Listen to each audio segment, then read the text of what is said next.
total lumen occlusion, so complete occlusion, which ultimately lead to ST elevation MI and non-ST elevation MI.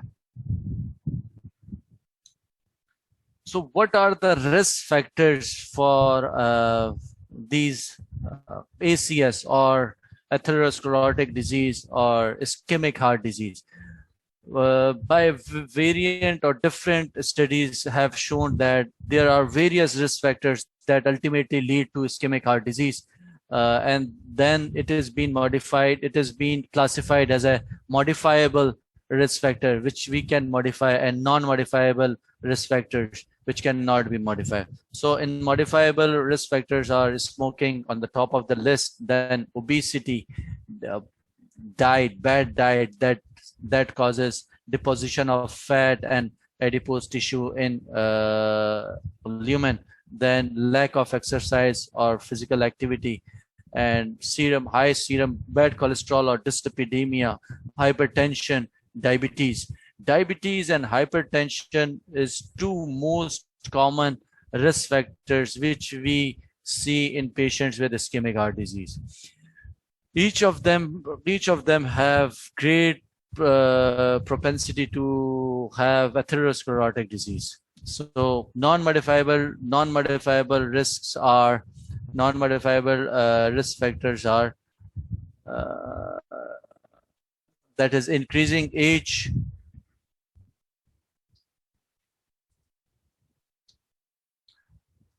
male gender have increased chances of having this ischemic heart disease than female menstruating lady. When after menopause, the risk factors between the genders gets finished, and both have equal risk factors. Ethnicity. It is being said that there are some ethnic groups which have high propensity to have this ischemic heart disease. Family history is one of the very most important thing which we need to sort out in history, that if the patient is in high risk for ischemic heart disease or not.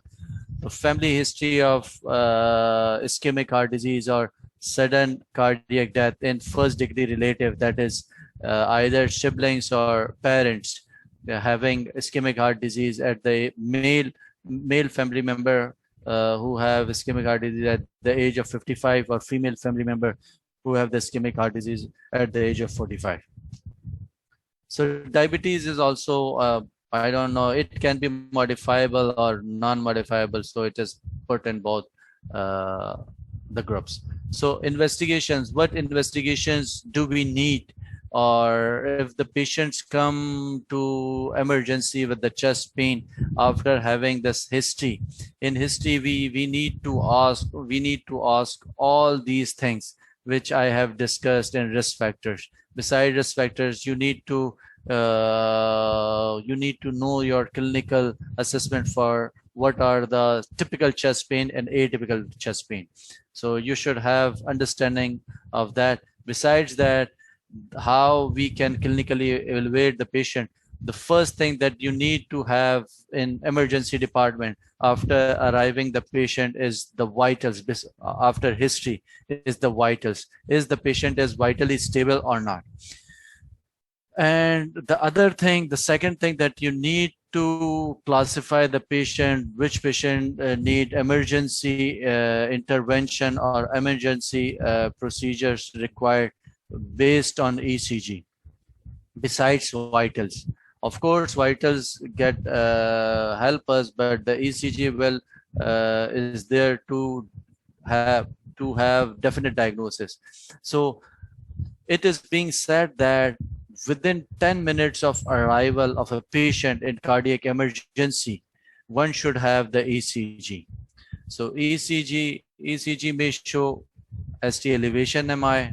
You will get STT changes, that is ST elevation. You may get ST depressions. You may get ST wave inversion, and you may get arrhythmia. So these all are the indicators that underlying condition is ischemia and patient is having ischemia. So these all ECG changes can be seen on ECG. Besides the ECG, we need to have these blood tests, which is being shown in this slide, that the blood test, that is the most important thing, is cardiac enzymes, and the rest of the things is that you need to have how severe the clinical state of the patient. A special test needs echocardiography, in which we see LV function or segmental wall motion abnormality. Beside that, we in a specific group of the patient or high risk group, especially in patient with ST elevation MI or non-ST elevation MI, definitely we need angiography. So how do we classify clinically patients with unstable with ACS to unstable angina, non-ST elevation MI or ST elevation MI? These based on ECG as well as the troponins. So if the patient comes with the chest pain and ECG doesn't show any definite ECG changes that I have previously described, that is ST elevation, ST depressions, T wave inversions, or any arrhythmia, and the troponin is normal, and the patient is troponin is normal, and the patient is have definite or typical chest pain, then we categorize it as a unstable angina. The other group, that is non-ST elevation MI, is if the patient presents with the chest pain and the ECG shows ST depression or T wave inversion or arrhythmia, or and the troponin, if then you do the troponin test, and the troponin test shows that there is leak of troponin from the myocardium, then the diagnosis is non-ST elevation MI. And the third thing is ST elevation MI. In ST elevation MI, it itself tells that there is infarction, so the troponin is definitely leaks, and you will get ST elevation. You may get ST elevation. The second thing, you may get new bundle branch block, and you may get Q wave as well. So what if the patient presents, if the patient have all risk factors that have been previously described, and you in emergency, patient is vitally stable, and you did the ECG, and the ECG in emergency department, the ECG is normal and doesn't show any significant changes, but you have high susceptibility that the patient is undergoing ischemia. What you need to do? You need to repeat the ECG. Maybe at that time the ECG changes haven't occurred, but you have to repeat the ECG in every 10 to 15 minutes so that you may get ECG changes. So why we classified ACS into these three subgroups? Because these three subgroups guide us how to treat the patient. Definitely, the general treatment for all of these three sub-entities are same. That is, we will discuss in the management, but definite treatment or aggressive treatment varies. In ST elevation MI, we treat that patient differently. In unstable angina, in ST elevation MI, we treat patient very aggressively, while that is, we take the patient emergency to the cath lab. While in unstable angina, usually we treat the patient as conservative management. We keep the patient on medical treatment, and then we reassess after 48 to 72 hours, and we discuss thoroughly with the patient and their attendants if the patient needs angiography or not, if the patient of medical treatment. In non-ST elevation MI, we categorize it into high risk non-ST elevation MI and low risk non-ST elevation MI. In low risk non-ST elevation MI, we keep the patient on medical treatment, and then after clinically stabilization of the patient, then we discuss to take him to the cath lab and do angiography. While in high risk non-ST elevation MI, we try to take him to the cath lab within 12 to 24 hours. While in ST elevation MI, we directly take the patient to the cath lab after his arrival and definite diagnosis of ST elevation MI to the cath lab. So these are some important findings that initially how the ECG changes occur in ST elevation MI and how does it look like. So this is the patient who presents with the chest pain, and this is the ECG. So ECG also not only guide or lead us to the treatment, but it also tell us which artery is the culprit or which artery is totally occluded. Only in ST elevation MI, but not in non-ST elevation MI. In ST elevation MI, one artery gets totally occluded, and we get the clue from this ECG changes. So we see where the ECG changes occurred, where the ST elevation MI is, and then we decide that which artery is the culprit. In inferior ST elevation MI, the ECG changes occurs in lead 2, 3, and AVF. While and the culprit artery is right coronary artery. While in lateral MI, lateral ST elevation MI, the ECG changes or the ST elevation does occur in lead 1 AVL and in chest lead V5, V6. So usually in this circumstance, the culprit artery or the artery that gets totally occluded is circumflex. While in anterior, the ST elevation, in anterior ST elevation MI, the ECG changes usually occurs in lead V1 to V6. While posterior, there is another MI that is posterior, which is something very tricky. We will discuss it when you people comes to the ward. So you must understand these three arteries, and the ECG changes does occur due to total occlusion of these arteries, that is right coronary. If the right coronary artery gets totally occluded, so inferior wall MI occurs, and the ECG changes does occur in lead 2, 3 AVF. While in patient who gets the lateral wall MI, the ECG changes does occur in lead 1 and AVL, and the artery usually gets involved in that circumstances is left circumflex. While in anterior wall MI, the artery gets totally occluded and ST elevation MI is left anterior descending artery. So you must understand this, and it is only for ST elevation MI, but not for non-ST elevation MI or unstable angina. In non-ST elevation MI and unstable angina, the artery doesn't tell you the culprit artery. Okay, the culprit artery which can be guessed is only in ST elevation MI. So after having confirmed diagnosis that the patient is having ischemia, and is our working diagnosis is ACS. So we have different score system. Then we have different score system to categorize the patient as which patient has high risk for mortality, which patient needs emergency,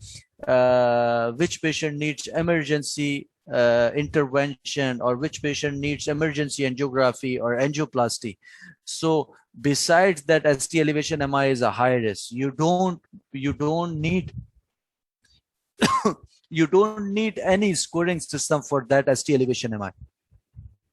But still, these scoring system can guide you or tell you how to interact with the patient attendants and how to counsel them. What are the chances of mortality? So But in non-ST elevation MI and unstable angina, you need these scoring system, and these scoring system guides you or helps you out to which patient should be taken emergently or urgently to the cath lab or have needs aggressive treatment, and which patient needs conservative management. So more popular risk scoring system is NSTEMI risk scoring system and GRACE scoring system. So these parameters have the parameters that been shown in these scoring systems are almost same. So in ACS, the common management or the treatment that needed in all these three different entities that is unstable angina, non-ST elevation MI or ST elevation MI, is that you have to relieve the chest pain of the patient by giving some analgesics or opioids. The other thing that you need, if the oxygen level is less than 92 or then you need to put him on put the patient on supplemental oxygen. And if the patient's having ongoing chest pain and patient doesn't have inferior wall MI, so you may give nitrates. And every single patient with the ACS, that is unstable angina, non-ST elevation MI or ST elevation MI, needs dual antiplatelet therapy, that is high dose statin, high dose clopidogrel and high dose aspirin. So the other thing that you need to have is statin.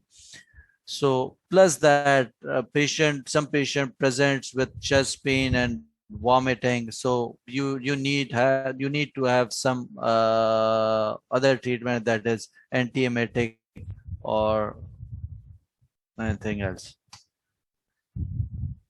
So the other thing that you need to give the patient with ACS, sorry for misprinting, it should be not unstable angina or non-ST elevation MI, but in every patient with ACS, you need to give low molecular weight heparin. And if the patient is having tachycardia, but the blood pressure is okay, you may give beta blocker. And at that time you need to what you need to have is a scoring system. That is NSTEMI scoring system and GRACE scoring system, to understand that the patient is high risk, low risk or intermediate risk. So by doing that, you may have an idea which patient should be taken to the cath lab emergency or urgently, and which patient should be kept on conservative medical treatment. Now we discuss separately the the ST elevation MI. In ST elevation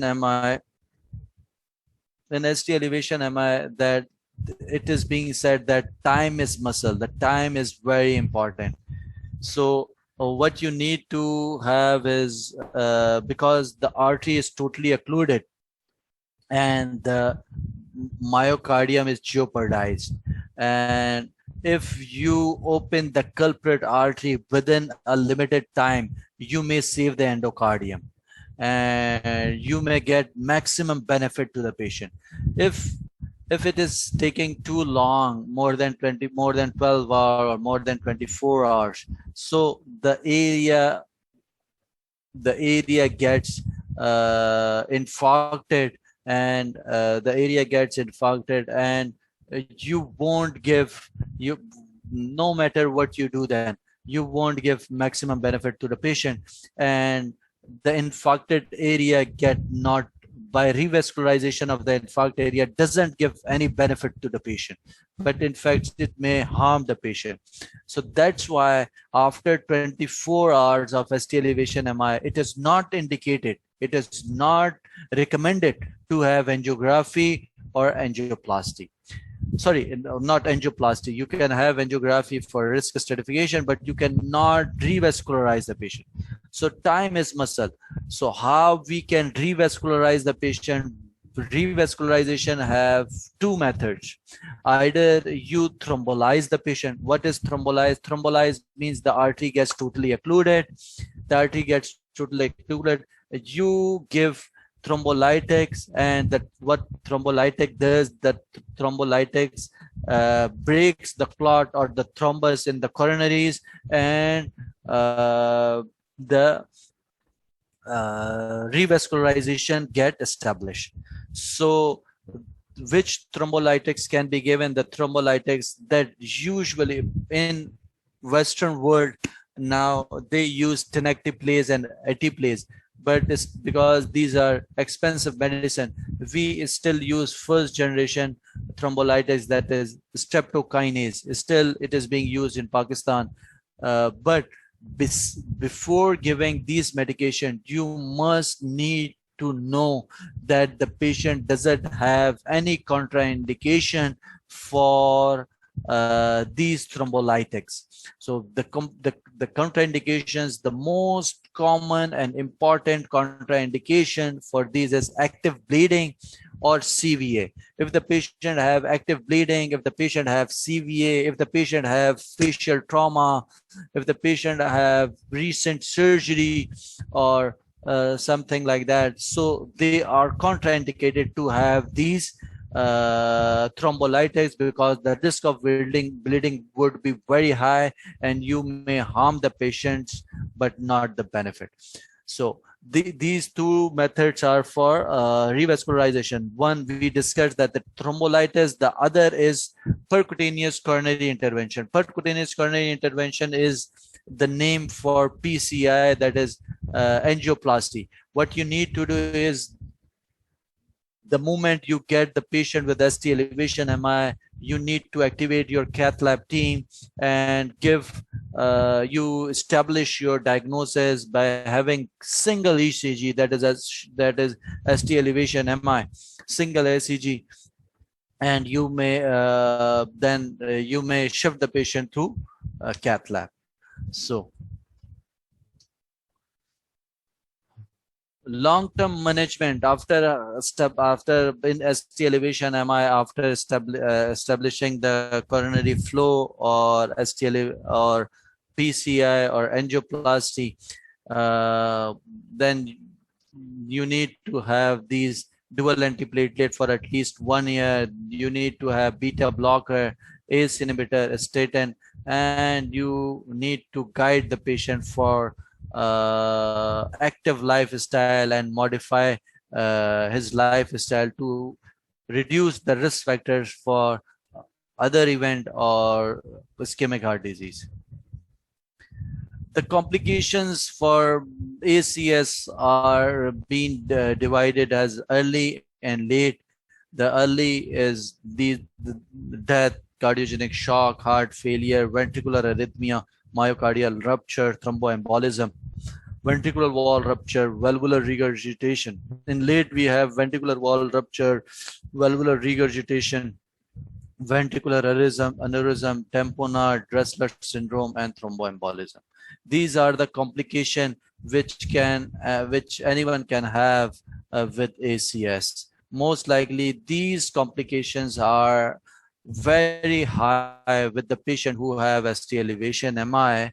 But if the patient gets treatment, earlier, that is within 2 hours of its arrival, and gets revascularized, so the chances of having these complications is very low. But if the patient doesn't get a standard treatment or doesn't get that revascularization treatment, that is either thrombolytics or PCI, the chances of having these complications will be very high.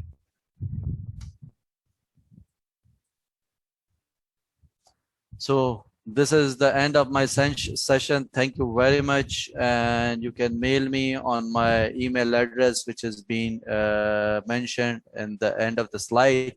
So I hope you get some of your and you get some understanding regarding this ACS topic.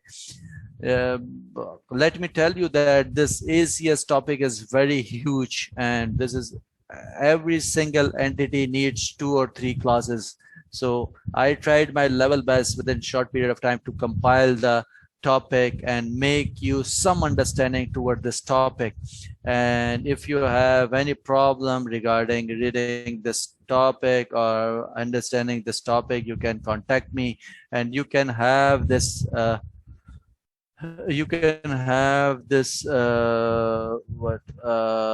my PowerPoint presentation. I will try to share it with you people, so you try to go over it again and again, and let me know if I can help you by any means. Thank you very much. If you have any questions, you can write on in the mail in the chat box, so I will try to answer you.